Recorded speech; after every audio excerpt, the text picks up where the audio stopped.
Good afternoon, everyone. Thank you for joining us on this snow day. And we wanted to ensure we held a briefing today to, of course, keep our streak going and ensure we were being transparent and open as possible to all of you and the questions you have on a daily basis. And as we like to do, we have also secured an excellent policy advisor. Today we are joined by Homeland Security Advisor and Deputy National Security Advisor Liz Sherwood-Randall.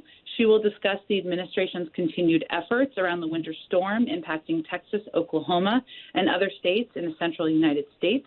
And then she has time to take just a couple of questions before she needs to get back to her day job of course, monitoring the storm. But a little background on Liz before I turn it over to her. She was the Deputy Secretary at the U.S. Department of Energy from 2014 through 2017. Earlier in the Obama administration, she served as White House Coordinator for Defense Policy, Countering Weapons of Mass Destruction and Arms Control. Prior to that, she was Special Assistant to the President and Senior Director for European Affairs at the National Security Council. In the Clinton administration, she served as Deputy Assistant Secretary of Defense for Russia, Ukraine, and Eurasia, and she began her career working for then Senator Joe Biden as his Chief Advisor on Foreign and Defense Policy. I'll turn over to Liz. She'll take a couple questions, and then I will do a briefing after that. So, Liz, the floor is yours. Thanks very much, Jen, and hello to everyone. I'm sorry we can't be doing this in person.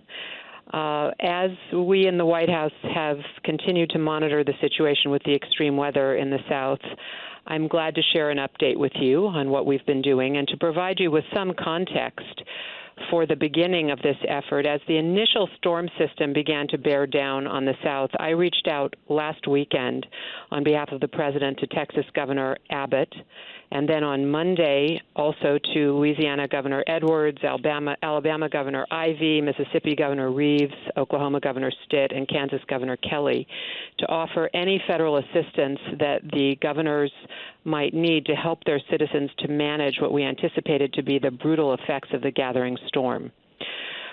Then on Tuesday, February 16th, President Biden called a broader group of governors, and there's been extensive follow-up with respect to those governors' conversations with the presidents on specifics they discussed during that call. For example, we responded immediately to Governor Abbott's request for a federal emergency declaration. Oklahoma Governor Stitt submitted a request yesterday, and it was approved last night for a federal emergency declaration. And late last night, we received a request from Louisiana Governor Bell Edwards, and FEMA is processing that request as we speak. The President's actions authorize FEMA to provide immediate assistance to alleviate the hardship and suffering that's being caused by this emergency. And let me just note there is a silver lining to the very dark cloud of COVID, which is that our FEMA teams have been deeply embedded for quite a long time with state emergency preparedness and response agencies across the country and in this affected region. And so there's a great deal of familiarity among the people involved in needing to work these issues now because they've been working together quite a while on COVID response. This morning, I was also in touch with the leadership of FEMA and also with the Department of Energy and our private sector partners in the electricity sector to explore whether there is anything more that we can do to provide support for our citizens across this swath of territory who are suffering from the effects of this storm. We know that there are still about 1 million or more people who are experiencing power outages in the hardest hit areas of the country, though those numbers are declining significantly. In Texas in particular, we've gone from multiple millions of people without power now to approximately 600,000 at the last data point that I received from FEMA earlier this morning. It's important to set expectations, however, that due to the nature of this storm, citizens will continue to experience rolling power outages in some communities, and that's just part of the process of trying to get power online and to get it delivered where it needs to go. In the meantime, FEMA is providing generators to support water treatment plants and hospitals and nursing homes. In Texas, it's also providing blankets and meals and other supplies as requested by the governor of Texas. I want to express our deep thanks to all of the brave first responders who've continued to deliver essential aid. to those in need in these very difficult circumstances. There are many infrastructure workers who are responding under extraordinarily challenging conditions to restore energy and water systems. And there are lots and lots of citizen volunteers who've selflessly extended themselves to help others. We are urging all people affected by the storm to listen to public officials, to take precautions, to stay indoors, not to get on the roads unless they absolutely have to. I'm just going to step back and make a couple of more observations, which is that more broadly, the extreme weather events that we're experiencing this week across the central, southern, and now the eastern United States do yet again demonstrate to us that climate change is real and it's happening now, and we're not adequately prepared for it. And in particular, power grids across our country, particularly in Texas, are overloaded by the demands that are placed on them under these circumstances, and the infrastructure is not built to withstand these extreme conditions. Going forward, we will be leading an effort to strengthen and harden our critical infrastructure so that it can be prepared to meet the full spectrum of challenges that we're likely to face in the future. We know that we can't just react to extreme weather events. We actually need to plan for them and prepare for them. That's going to require the kind of technology innovation and close collaboration among the federal government, states, communities, and the private sector that enables us to incentivize the kinds of actions that need to be taken to build the kind of resilient infrastructure that we will depend on in the future. President Biden continues to pledge the full support of the federal government to these efforts and is demonstrating his commitment to serve all Americans in these difficult times, working across the states of the South to deliver any federal support that is requested by the leadership of those states. Thank you, and now I'm glad to take a couple of questions. Ladies and gentlemen, if you have a question, please press 1, then 0. Once again, if you have a question, please press 1, then 0. One moment for the first question.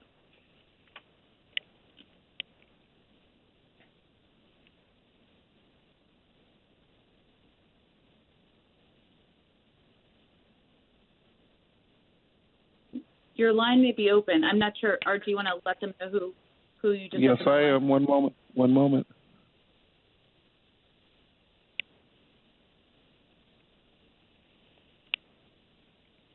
Zeke Miller, you're open. Please go ahead. Thank you so much for doing the call.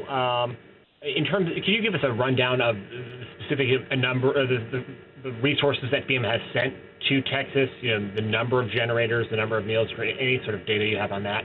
And then Sure. To your point about hardening the grid, what role does the federal government have in making the Texas grid more resilient, given that it is largely separate from federal oversight? Let me start with FEMA. The update I have from FEMA this morning for what it has provided to Texas is, as I noted, it has moved water, blankets, shelf-stable meals, and generators and fuel to help respond to this event. Specifically in Texas, it has made 60 generators and fuel available to support critical sites like hospitals and water facilities. It has moved in 729,000 liters of water, more than 10,000 wool blankets, 50,000 cotton blankets, and 225,000 meals. And it's also deploying additional capabilities as we speak, trying to be postured for additional demands that Texas may place, and additional requests that Texas may express to FEMA for needs that FEMA can respond to. So, for example, trying to figure out how to get more fuel oil in, diesel oil in, if necessary, to power facilities in this emergency. To the question about the Texas grid, you're right, the Texas grid is islanded. That is a deliberate decision that was made by Texas. But I do think going forward there's an important conversation to be had around how we can enhance the resilience of our critical infrastructure to meet the needs of all our citizens. For now, we're focused obviously on these days. The future will give us an opportunity to conduct that discussion at the federal, state, and local level. Thanks. Next, we have Jennifer Jacobs, Bloomberg News. You're open. Hi. Thanks, Liz. The Texas governor has ordered gas producers in Texas to sell the product within the state, effectively barring exports and potentially jeopardizing foreign allies that are relying on those supplies. It raises some Commerce Clause questions and issues under the Natural Gas Act. Is there anything you can say about whether the Biden administration is okay with all that? So we are aware of the decisions of the Texas state officials. This is an authority that is a state authority, and we're in discussion with our Mexican partners as well as with the state officials around the decision that the state officials are taking. And next we have the line of Ken Thomas. Will you please press 10 again? And while we're waiting for that, this will have to be the last question. Dr. Sherwood Randall needs to go back to her day job of monitoring the storm, but we'll invite her back when we are all back in the briefing room. And Ken, you're open. Please go ahead.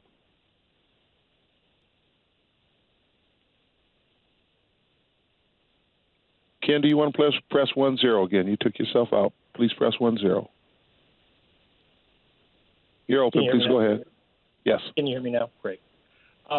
Dr. Sherwood Randall, what additional steps can the federal government take to relieve the power grid in Texas? I understand that the Energy Department could use some kind of emergency authority to connect Texas to the national grid. Is that under consideration? So that is actually not something that is physically feasible at this time. We have already seen the Energy Department take the decision to enable Texas to use generation capabilities that otherwise would be constrained by regulation having to do with what is emitted by those sources of supply in those generation facilities. So essentially to relax some of the standards on in an emergency for pollution so that they can generate sufficient power while some of their sources are offline or reduced.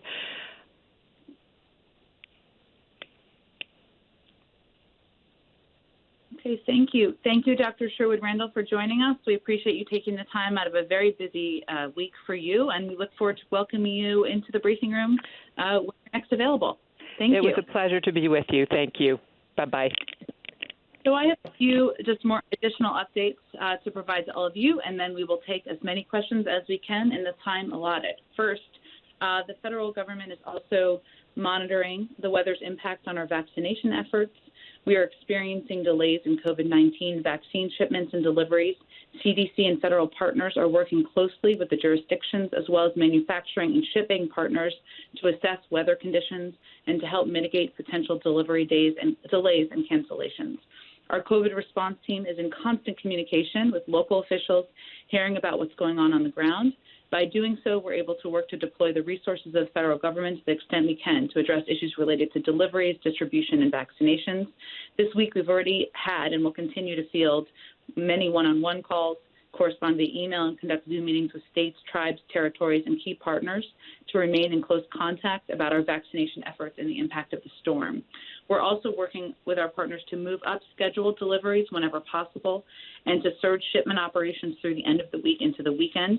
We're in conversation about extended hours and additional appointments to try and reschedule shots given the storm. Our goal is to ensure vaccine distribution across all jurisdictions is as stable and equitable as possible through this program, and we continue to work closely with jurisdictions and pharmacy partners to achieve that goal. And I would expect tomorrow that when you all have one of the 3 weekly updates from the COVID team, they will provide a more extensive update on this and also answer any questions you have about the work that they have been focused on. Second is today, President Biden's immigration bill, the U.S. Citizenship Act, will be formally introduced in Congress. This legislation modernizes our immigration system. It provides hardworking people who have enriched our communities and lived here for decades an opportunity to earn citizenship. The president's priorities reflected in this bill are to responsibly manage the border, keep families together, grow our economy, address the root causes of migration from Central America, and ensure that America remains a refuge for those fleeing persecution. The president believes all of these require immediate action that is long overdue. Immigration reform is not historically a Democratic or Republican priority, but an American one. Modernizing it is long overdue, the system. We expect elected officials from both sides of the aisle to come to the table so we can finally get this done. I also wanted to note numbers out this morning on new unemployment claims. Jobless claims increased, and for 48 weeks in a row now, new regular unemployment claims have outpaced their pre-pandemic high. Combined with stalled job growth over the last 3 months, we have a clear picture of the trouble our economy is in and the financial pain being felt by millions of Americans. Economists, experts, and leaders across the political spectrum have come out in support of the rescue plan because they know it's the best tool we have to get us through this economic storm, create millions of jobs, and get Americans back to work. Also, many of you have been asking for a preview of the president's remarks and engagement remotely at the G7 and Munich Security Conference tomorrow, so let me venture to do that, and then we'll take your questions. Tomorrow morning, or I will take your questions, I should say. Tomorrow morning, President Biden will join fellow world leaders at a virtual gathering of the G7. This will be the first gathering of G7 leaders since April of 2020. This virtual engagement with leaders of the world's leading democratic market economies will provide an opportunity for President Biden to discuss plans to defeat the COVID-19 pandemic and rebuild the global economy. President Biden will focus on a global response to the COVID pandemic, including coordination on vaccine production, distribution, and supplies, as well as continued efforts to mobilize and cooperate against the threat of emerging infectious diseases by building country capacity and establishing health security financing. In January, on President Biden's first day in office, he announced that the United States would re-engage with the World Health Organization to strengthen global health. His first national security memorandum was focused on COVID-19 and the relationship between a safe and secure United States, defeating COVID-19, improving global health, and advancing domestic and global health security to prevent, detect, and respond to future biological catastrophes. The administration has pledged the United States will join the COVAX initiative to purchase and distribute vaccines globally and through a multilateral mechanism. These global efforts reinforce the president's progress to address the COVID pandemic at home, including increasing the pace of vaccinations, instituting public health measures for safe travel, and providing schools with scientific guidance for safe operations. President Biden will also discuss the global economic recovery, including the importance of all industrialized countries maintaining economic support for the recovery and collective measures to build back better. As we build back better, we must ensure that the recovery is inclusive and benefits all workers, including women and members of historically disadvantaged groups and all parts of our country. He will also discuss the need to make investments to strengthen our collective competitiveness and the importance of updating global rules to tackle economic challenges such as those posed by China. Finally, President Biden and other leaders will also discuss a robust agenda of measures to address the global climate crisis, a key priority for the administration.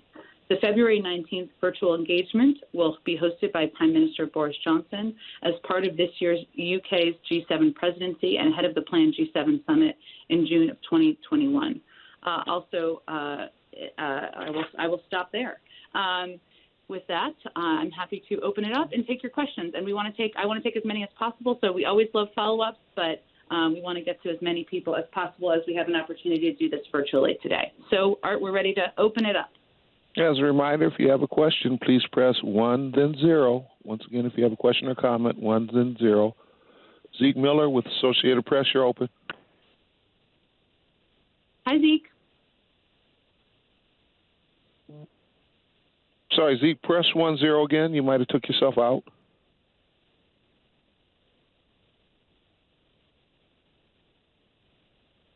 One moment.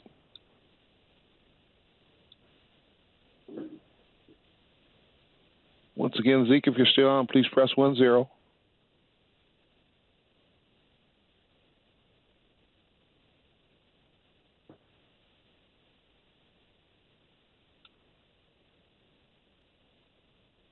And we'll move on. We have Jennifer Jacobs, Bloomberg News. Please go ahead. Hi, Jennifer. As we can Hi. Slightly, but we're trying. Question about reports on the recovery package being about $3 trillion for jobs and infrastructure as part of the president's Build Back Better program. Is the $3 trillion about in the ballpark that you're talking about? Well, Jennifer, let me first say that right now, the administration's sole priority, our sole priority, is getting the American Rescue Plan passed. which means getting shots in the arms of the American people, getting families urgent economic relief they need, ensuring communities have the resources they need in the fight against COVID. I would not expect the president or any of us to lay out next pieces of his agenda until that package is through and signed and that release is going out to the public. So there have been a range of reports, but what I can confirm for you is that there are discussions that are ongoing about the president's agenda looking ahead. No final decisions have been made, and we're certainly not at the point where we are either finalizing or previewing his future proposals.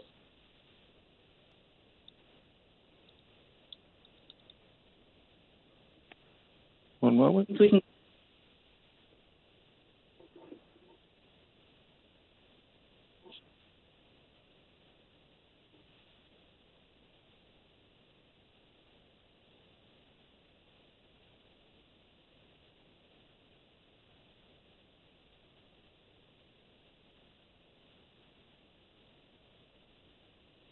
Did we open it up to the next question?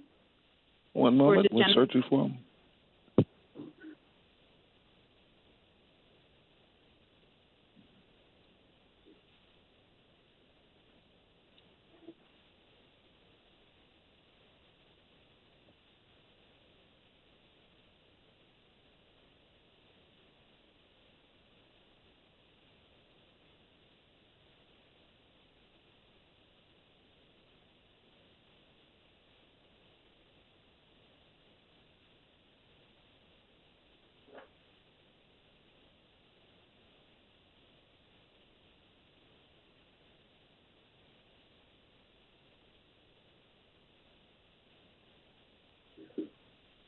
Are we waiting for somebody to ask a question, or are we having a technical issue?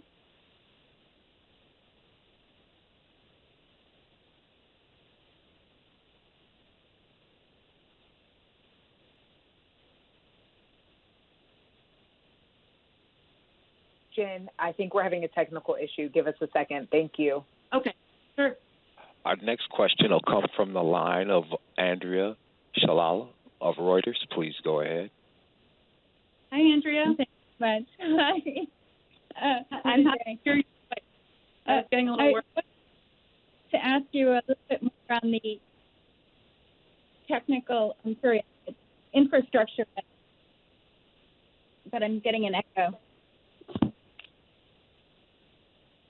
I can hear you. Sorry. You seem a little bit in and out a little bit, but maybe could you start your question from the top? Yeah, I just put on a headset. I think that'll make it easier. Okay.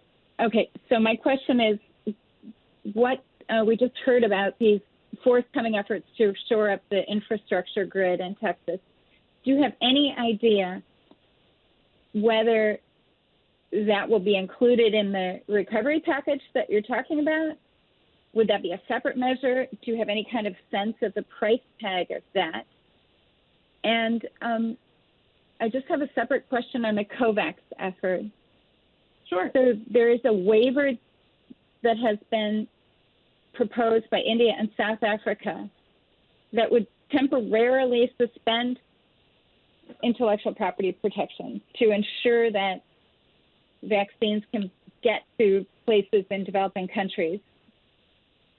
Is that something that the United States supports? It was blocked by the previous administration. Well, let me first say on COVAX that I expect we'll have more news in the next 24 hours on our engagement and contributions to the overall global effort.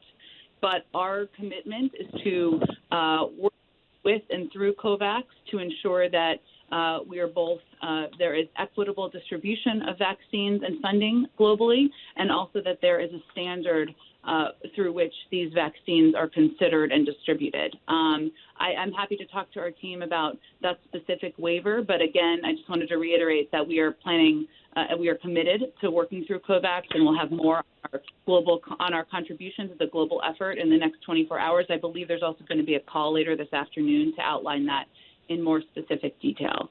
On your first question, can you just say that one more time? I apologize. Yeah, I basically was asking about the need to shore up the power grid that we're just seeing now in Texas. and whether that is already part of the recovery, what you're thinking about the recovery plan, whether it'll be folded in, and if you have any estimates of what that specific component of recovery infrastructure program would entail.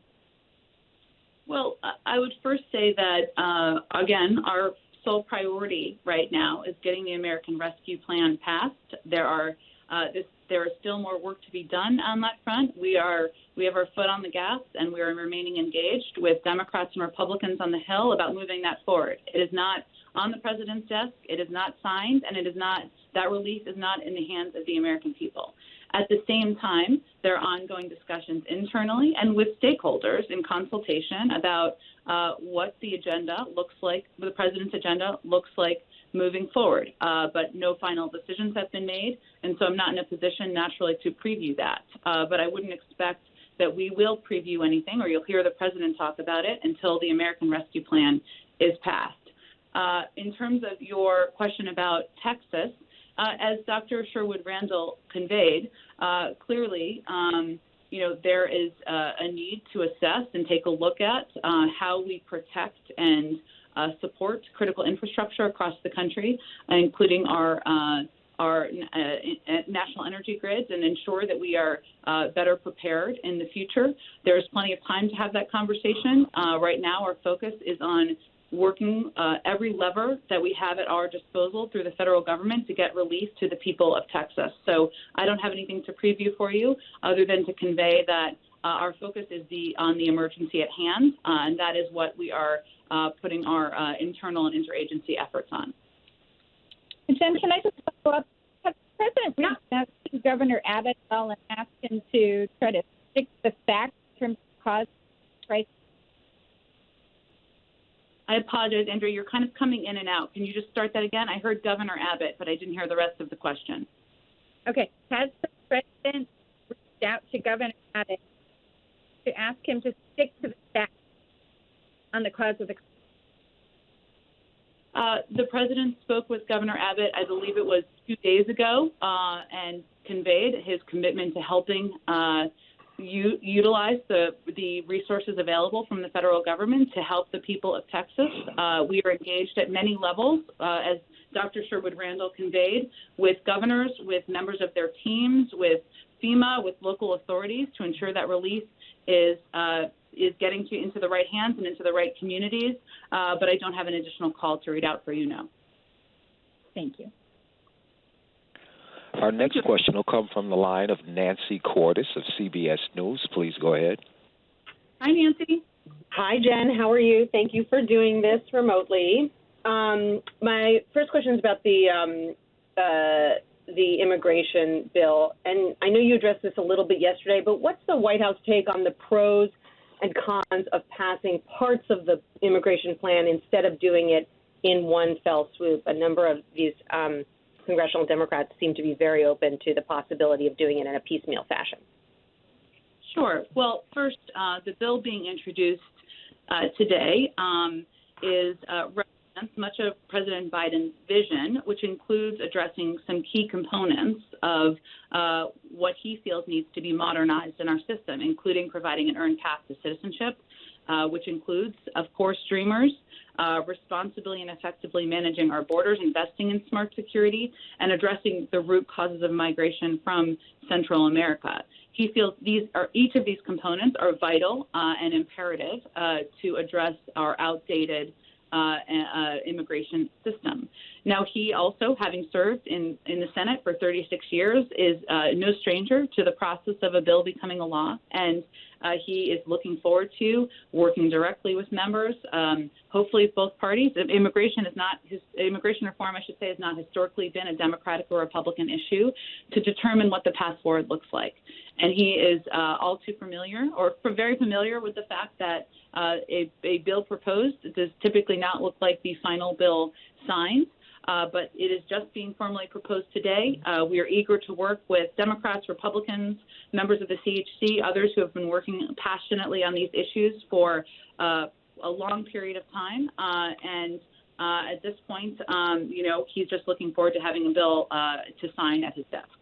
Thanks. And then what is the White House take on this concern that has been voiced by some House Democrats like Henry Cuellar or Vicente Gonzalez, that if you put out something this ambitious this early, that it's first going to motivate a surge of migrants to try to come here, and also open up President Biden to attempts by Republicans to try to paint him as soft on immigration? Well, I would say on the fact that the president put forward, felt it was a priority to put forward an immigration bill on his first day in office, just reflects his own commitment to modernizing an outdated system and also taking every step he can to move forward from the chaos, cruelty, and confusion that was created by the immigration policies of the last 4 years.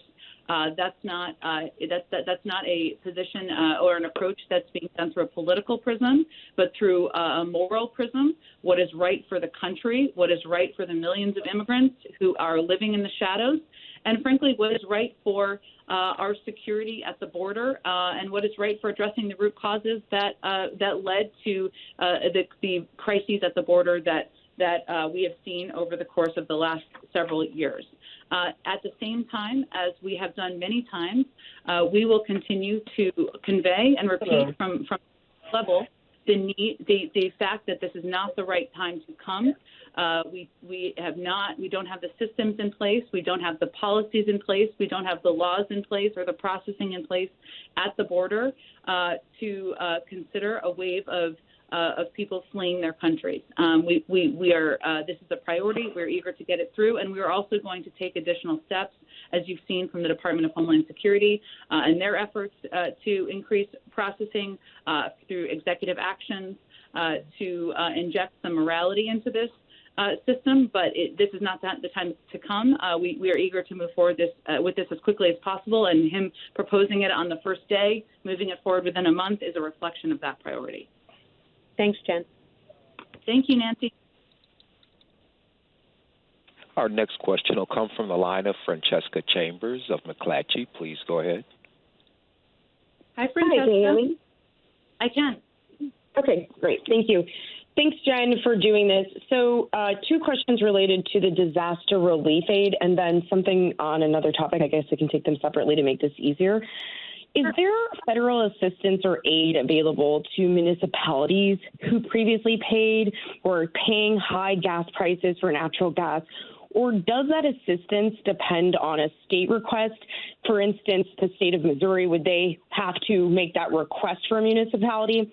And then on a related topic, Liz Sherwood-Randall had mentioned a request from Louisiana for disaster relief aid, but what about the other states that have been affected and whose governors the president spoke with earlier this week, such as Kansas or Kentucky? Have they requested aid, and if so, when could they expect to get that? Sure. Well, Francesca, I would say typically how it works is that states request, or in coordination, of course, a declaration of an emergency, a disaster declaration, and we work closely with them at the federal level to do exactly that. We have been sharing with all of you our engagements on a daily basis, so you all are kept abreast of those conversations, but I would certainly point you to some of the state governments on what their needs are and requests. And what they've been requesting specifically of the federal government to ensure it's helping provide the assistance to the people in their states that's needed during this difficult time of the storms.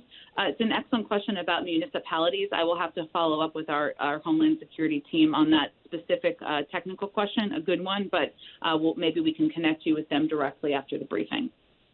Okay, and then on another topic, the vice president said today that she views the number of women leaving the workforce as a national emergency. Does the president share the vice president's view on that? And if so, does he plan to make a national emergency declaration and take action to address the declining number of women in the workforce aside from the stimulus package that he's presented to Congress?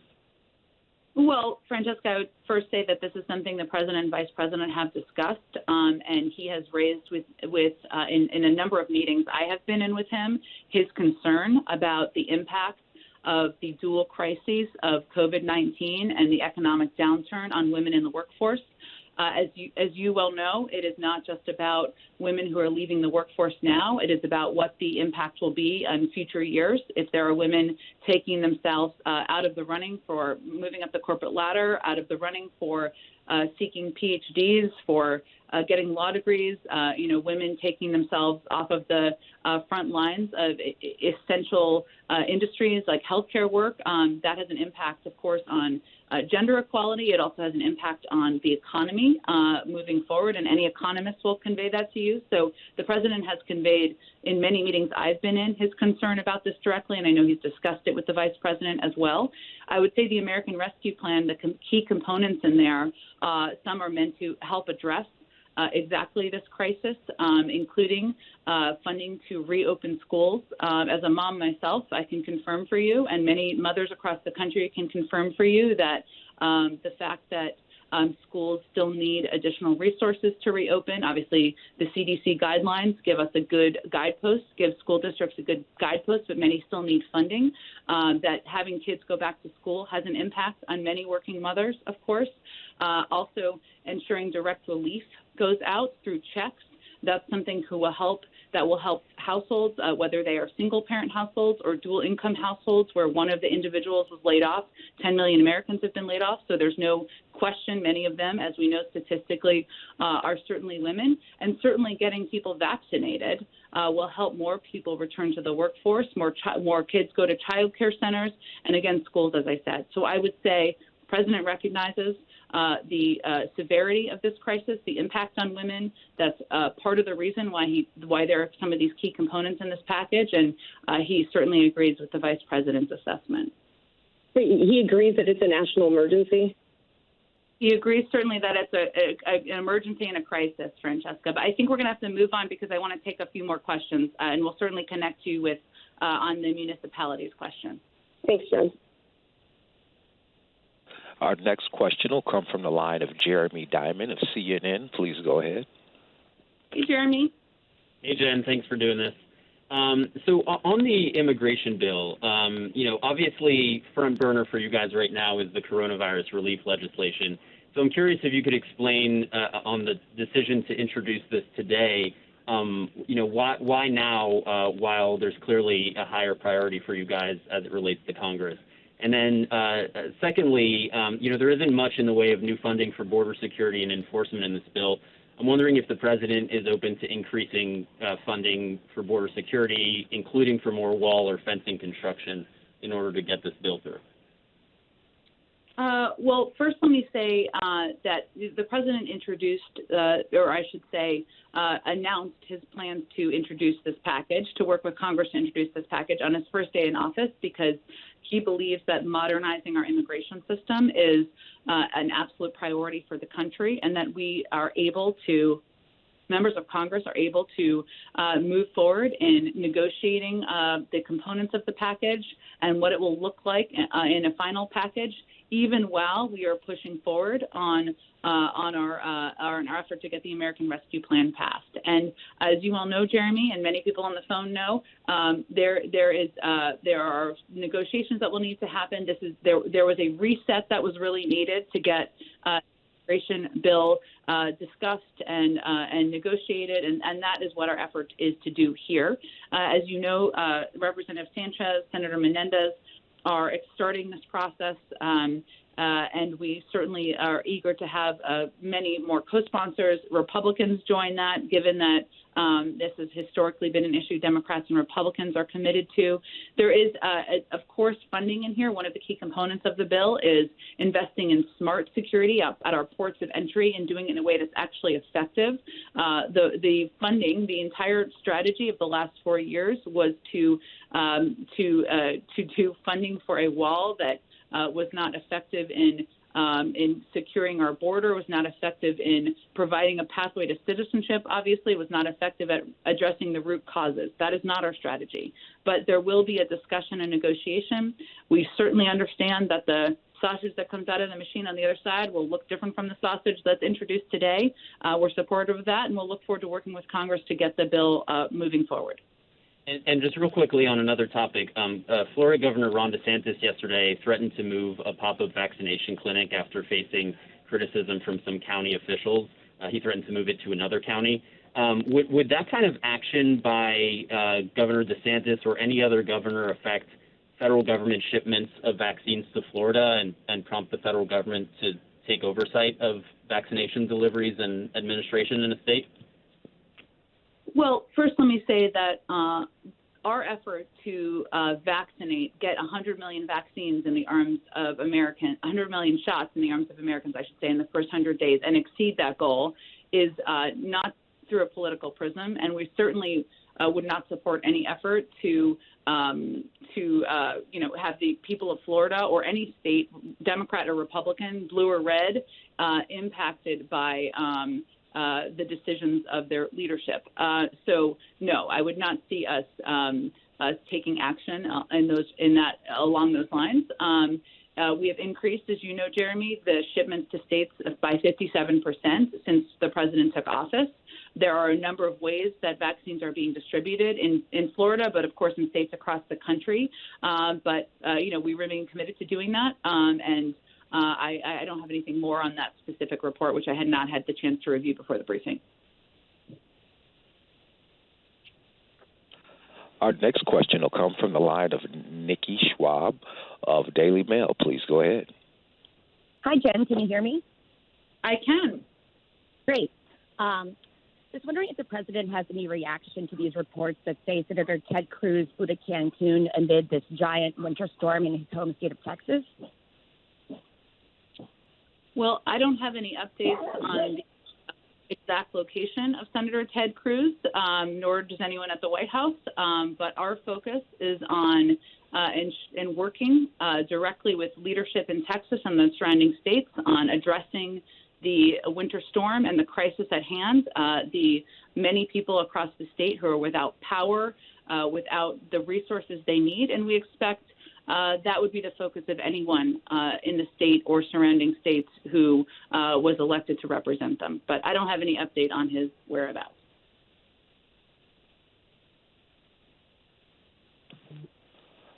Our next question will come from the line of Joey Garrison of USA Today. Please go ahead. Yeah, Jen, thanks for taking this call. Can you hear me? Sure, I can. Yeah. Hi, Joey. Hey, how are you? Republicans increasingly are jumping on the reopening schools issue for the 22 midterm elections, trying to blame Democrats and Joe Biden for the reason, parents' children aren't in school. What's your reaction to that? What's pretty openly a line of attack right now? And do you think that's a fair line of attack right now, as you're looking ahead towards the midterms? Well, let me first say on the political front that no polling I have seen has shown that is effective. There was actually a poll out yesterday that showed that President Biden and teachers were the most trusted entities in terms of determining when schools should reopen. We obviously rely on science and rely on our health experts, we think that reflects where most of the country want us to be. They want schools to reopen. We're also committed to doing that. So there are CDC guidelines that came out on Friday that provided a roadmap for schools to open safely. The president wants schools to open 5 days a week. He wants kids to be in school. Teachers want kids to be in school. And he also believes that teachers should be prioritized, as does the vice president. But he also believes that there are a range of mitigation steps, or I should say he follows the guidelines, as we all do and should, that were put out by our health and medical experts that show there are a range of mitigation steps. Vaccinations are one of the additional steps that the CDC is recommending, but there are additional steps, including masking, smaller class sizes, and he is eager to have his Secretary of Education confirmed so that he can work with school districts across the country, lead that effort to reopen schools, and we remain committed to that. Any concern about this issue, though, making Democrats vulnerable in 2022 if it's not turned around, if schools don't start reopening here in the coming months? Well, I would say that the president, the vice president, and this White House don't see reopening schools through a political prism. We see it as what's in the interest of teachers, of students, of families, of parents. and we want to do it safely. And the president is committed to reopening schools 5 days a week as quickly as possible. He is committed to also following science and working with school districts to having his Secretary of Education work with school districts to get that done. And he is also, what is within his power is that we are working with Congress to get additional funding, which is essential to many school districts across the country so that they can follow and take these mitigation steps recommended by the CDC, including ensuring masking, smaller class sizes, that there are more bus drivers hired, that there are more teachers hired if needed. That's within the president's power, something he's focused on every day and night so that we can open schools, open them 5 days a week within 100 days. And that's where his focus is. We don't see that through a political prism. Kids are not Democrats or Republicans, and their parents. I think this is an issue that all Americans care deeply about. Thanks, Jen. Our next question will come from the line of Kayla Tausch of CNBC. Please go ahead. Hi, Kayla. Hi, Jen. Thank you for doing this. We appreciate it. I have two questions, one domestic, one foreign. The first is on the economy. This week we saw retail sales and inflation data that were unexpectedly strong. I'm wondering how the White House is factoring that data into the size of the rescue package and whether $1.9 trillion would, as some critics say, overheat the economy. And then my foreign question, which I'll just go ahead and ask, is that Iran has said it will stop allowing SNAP inspections by the IAEA beginning on Monday if parties to the nuclear deal don't take their own steps toward full compliance. Does the president see this as motivation to engage with Iran sooner rather than later? Well, let me take the second question first, if that makes sense. Iran is a long way from compliance. Our focus is on working with our partners and allies to engage and coordinate on a range of issues, including the future of the Iran nuclear deal. Secretary Blinken has a meeting with his E3 counterparts later this afternoon, and I would expect the State Department would have a readout from that meeting. But certainly our focus is, of course, on preventing Iran from acquiring a nuclear deal, but they are a long way from compliance, and our focus is also on working with our partners and allies. On our priority, I should say, Kayla, on the economic question, I know a number of our economic experts, including our Secretary of Treasury, has answered this question. But I will say that most economists will tell you, and most economic data will show that we are crawling out of a massive hole, and we're crawling out too slowly, and that what is essential is to ensure that we have we put in of course stimulus into our economy to help expedite that, and that is part of what this package will do by providing direct relief to the American people, by reopening schools, which will have a huge impact on working mothers and parents across the country, by getting vaccinations in the arms of the American people.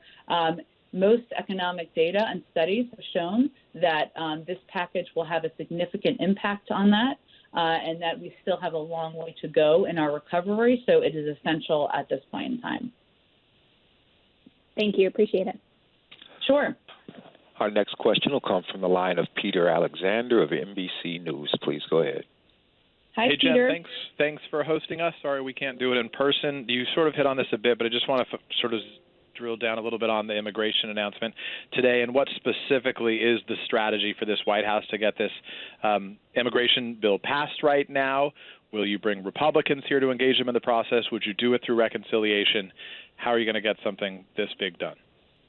Sure. All great questions, Peter. I think we're not quite there because today is the day that the bill is being proposed. Obviously, Senator Menendez, Congresswoman Sanchez will be key leaders on the Hill to determine, in coordination with us, the next steps forward. But right now, we are eager to communicate about what is in the package, why the key components, why all of the components are pivotal pieces of the package. And in terms of the mechanism or the timeline or the mechanics, we're happy to have that conversation in the weeks ahead. But today, the bill is just being officially introduced. Thank you. Our next question. I'm just going to take two more questions, and we'll, of course, do this again tomorrow, but I just have a bit of a hard out coming up. But go ahead, whoever's next. Our next question will come from the line of Matt Visser of the Washington Post. Please go ahead. Hey, Jen, thanks for doing this in an unusual circumstance. We know from earlier that Biden spoke with governors on Tuesday about the weather conditions. Most of his visibility, though, has been on another disaster of COVID. Can you highlight a little bit just how hands-on Biden himself has been with the natural disasters? If he's briefed hourly, daily, if he has any plans to visit any of these states or plans to say anything more broadly about it at this time? Sure. I will say that the president is kept abreast of the developments in Texas and the surrounding states and receives updates every day, but more than once a day. It is certainly a focus, and ensuring that the people of Texas, the people of the surrounding states have the resources they need is something that he raises in meetings frequently and has over the past couple of days. In terms of whether he will visit, I think, as you well know, Matt, one of the factors to consider here is what the impact is, the footprint, right, of a presidential trip.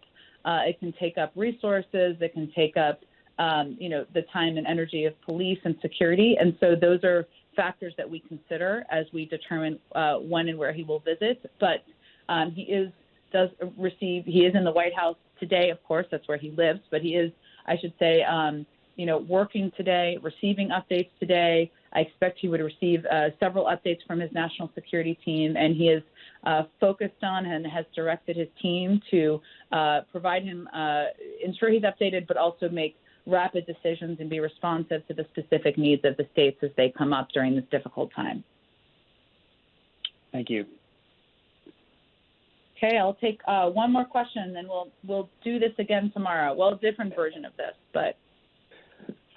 Our next question in queue will come from the line of Mr. James Rosen of Sinclair Broadcast Group. Please go ahead. Thank you, Jen. Can you hear me all right? I can. Hi, James. Jen, thanks for expanding the call today, and it's nice to be back with you, if only by telephone. Sure. I just wanted to follow up on the comments of Liz. To have the Deputy National Security Advisor brief us on the Texas grid collapse, it's not just the immediate logistical issues that she's grappling with. I want to ask about the nexus between energy policy and national security. As you know, Republicans in Congress and in the energy sector have been pointing out that, according to data from the U.S. Energy Information Administration, the U.S. achieved one of the core benchmarks of energy independence in 2019. That was the first year since 1957 that the U.S. produced more energy than the country consumed. And that's one basic definition of energy independence. And they claim, or they argue, that the policies being pursued by the Biden administration will sacrifice those gains. How do you persuade the American people that U.S. national security can be safeguarded by this transition to a green economy, which, of course, has never been fully developed anywhere relative to our scale? Well, James, in this White House, we like to follow the facts and also rely on experts, as you know. And I would say that, officials at the Electric Reliability Council of Texas, which operates the state's power grid, have said that the failures in wind and solar were the least significant factor in the blackouts. And there have been a range of reports that have suggested otherwise, inaccurately, but that's not accurate, according to the Electric Reliability Council of Texas. As Dr. Sherwood Randall also conveyed, clearly there is a need to assess how we protect and support our national infrastructure to ensure it's resilient and sustainable during storms, during any threats to it. And there is, of course, plenty of time to do that, and it is a priority for this administration. But right now, our focus, her focus, the president's focus is on ensuring that the millions of people, or the many, many people across these states that are impacted, are receiving the relief and assistance they need. So we will have those policy discussions, but we are focused on the emergency at hand at this point in time. Thank you, everybody, so much for joining the briefing. I really appreciate your flexibility and getting through the technical details, and I'll look forward to talking with all of you tomorrow.